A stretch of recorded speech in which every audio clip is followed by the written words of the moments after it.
Hi mga chiko! For today's mini vlog, dahil walang tigil ang ulan, magluluto muna tayo ng tinolang manok. Tara na't samahan nyo ako. Ang mga time nga na to, pagkagising ko ngayong umaga, maulan pa rin yung panahon, kaya naman hirap na hirap kami magpatuyo ng damit. Napansin ko nga din yung mukha ko, meron na naman tigyawat. Diyos ko, alida na ako tiknakan din tigyawat rin. Kapasok ko nga pala dito sa may kusina, nakapagsaing na nga pala sila, pero mukhang nahilaw, nilagyan ng plastic. Ay rigo mga che, alam ko ginagawa nyo din yan kapag nahilaw yung mga kanin nyo. Kaya nga bumuhos na nga yung malakas na ulan, kaya naman ito, tihinit ko na lang yung mga ulam na natira kagabi. Naparami nga yung nabili kong fried chicken, kaya naman ito, may sobra po. Bumili nga din pala ng tokwa yung kapatid ko, tapos pinaprito niya sa akin, tapos pinagawa niya pa ako na sausawan. O diba, kotang-kota ko rugo kay Ngobra for today's video. Masyado pa nga maaga para kumain ako, kaya naman ito't nagpapak na muna ako ng pinirito kong tokwa. Ay rigo, balo yun naman mga chiko, kumakain ako 10 o'clock o kaya 11 no. Noong mga tanghali nga mga chiko, merong nga manok dito sa may kusina, hindi ko alam kung saan galing, pero sabi nung nanay ko, iluto ko na lang kung anong gusto naming luto. Bali pinaghiwa ko na nga, tapos sinugasan ko na din para mamaya igigisa ko na lang. Medyo na-miss ko na nga yung tinolang manok, kaya naman ang lulutuin natin for today's video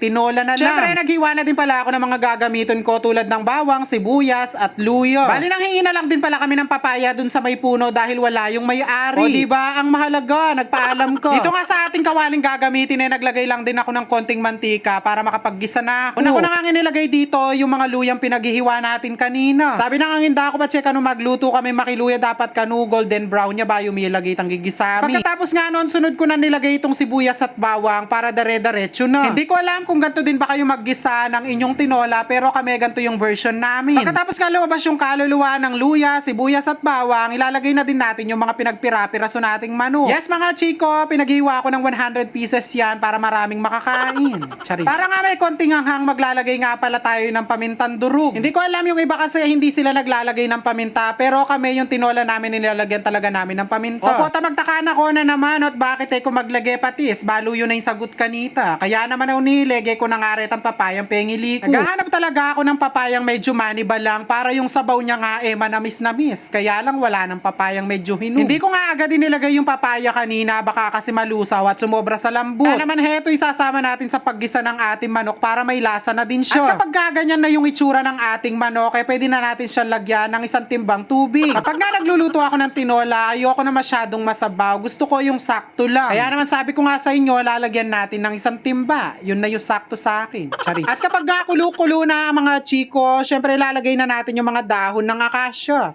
Charot, syempre yung dahon ng ating malunggay. Nang hingi lang din ako dun sa puno ng malunggay dahil mabait yung puno. Ayan, binigyan ako. Pagkatapos nga natin mailagay yung dahon ng malunggay, papatayin na natin yung kalan dahil maluluto na dyan yung mga dahon. Na mga time nga na to, nagsantok na nga pala ako ng kanin dahil nagugutom na nga ako. At pagkatapos ko nga makapagsantok ng kanin, kumuha na nga din pala ako ng ulam at pinili ko yung atay ng manok. Ay rigo mga che, inuna ako na yung kinwa po tao, nanda ako paruguren kayabe kung mamangan. Charis. O tara na mga chiko, nano pampanayan nyo, mangantana. Saktong-sakto nga maulan at malamig yung panahon ngayon mga chiko, kaya ano pang inihintay nyo, magluto na kayo ng tinolang manok. O siya, itana pa mo for today's video. God bless and ingat. Bye!